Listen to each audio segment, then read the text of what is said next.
Oscar Wilde was an Irish poet and playwright. He was born in Dublin, in Ireland, in 1854 and died in Paris, France, in 1900. After writing in different forms throughout the 1880s, he became one of London's most popular playwrights in the early 1890s. He is best remembered for his epigrams and plays, his novel The Picture of Dorian Gray, and the circumstances of his imprisonment and early death. At university, Wilde read the classics and proved himself to be an outstanding classicist, first at Trinity College Dublin, then at Oxford. Wilde's mother wrote poetry under the pseudonym Speranza, the Italian word for hope. She wrote poetry for the Revolutionary Young Irelanders in 1848, and she was a lifelong Irish nationalist.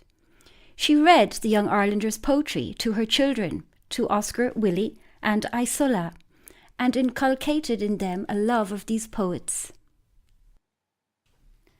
I would now like to recite Requiescat, a poem Wilde wrote, dedicated to the memory of his sister, Isola, who died aged 9 of meningitis. Tread lightly, she is near, under the snow. Speak gently, she could hear the daisies grow. All her bright golden hair, tarnished with rust, she that was young and fair, fallen to dust. Lily-like, white as snow, she hardly knew she was a woman, so sweetly she grew. Coffin board, heavy stone, lie on her breast. I vex my heart alone, she is at rest. Peace, peace, she cannot hear, lyre or sonnet, all my life's buried here, heap earth upon it. Oscar Wilde married Constance Lloyd on the 29th of May in 1884. The couple had 2 sons, Cyril and Vivian. Oscar dedicated many poems to his wife.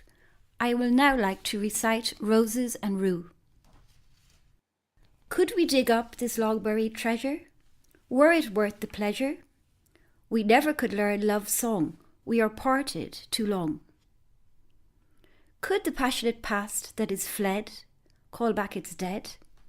Could we live it all over again? Were it worth the pain? I remember we used to meet by an ivied seat, and you warbled each pretty word with the air of a bird. And your voice had a quaver in it, just like a linnet, and shook as the blackbird's throat with its last big note. And your eyes, they were green and grey, like an April day, but lit into amethyst when I stooped and kissed. And your mouth, it would never smile for a long, long while. Then it rippled all over with laughter 5 minutes after.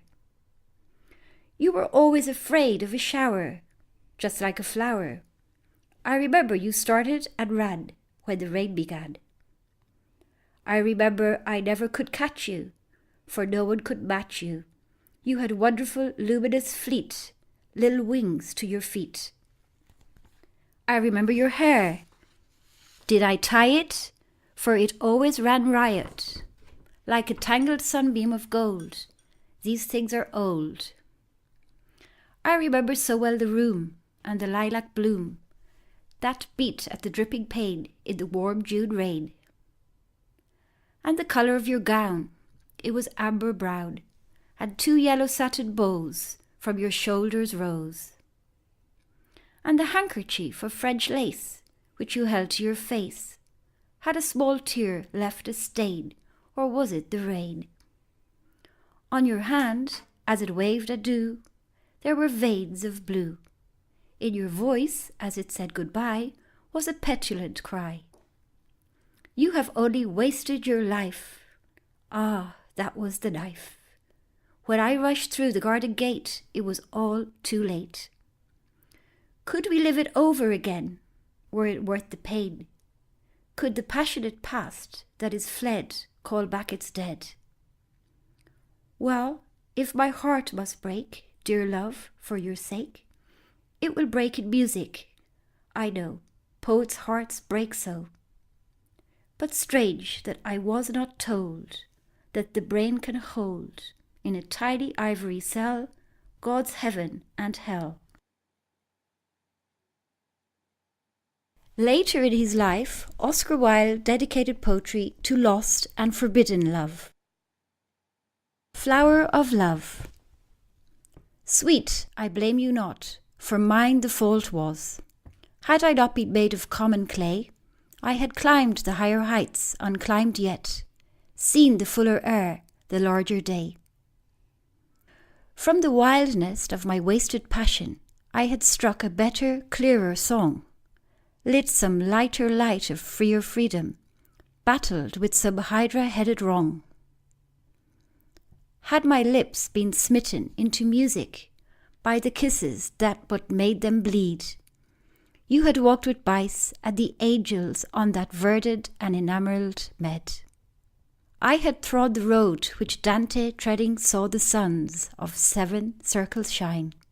I, perchance, had seen the heavens opening as they opened to the Florentine.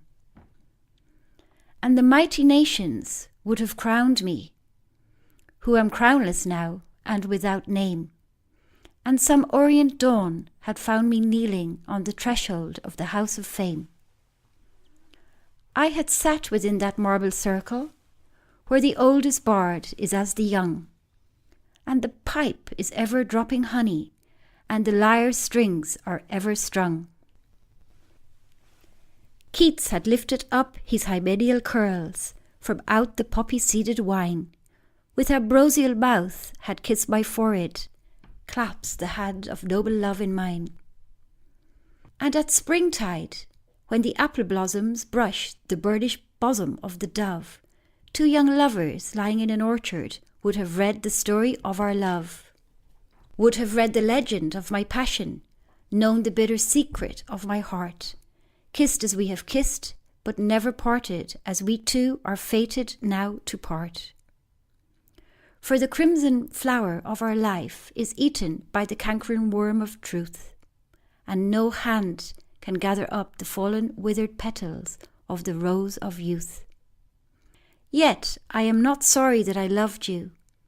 What else had I, a boy, to do?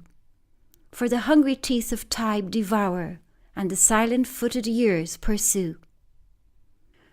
Rudderless we drift athwart a tempest, and when once the storm of youth is past, without lyre, without lute or chorus, death, the silent pilot, comes at last.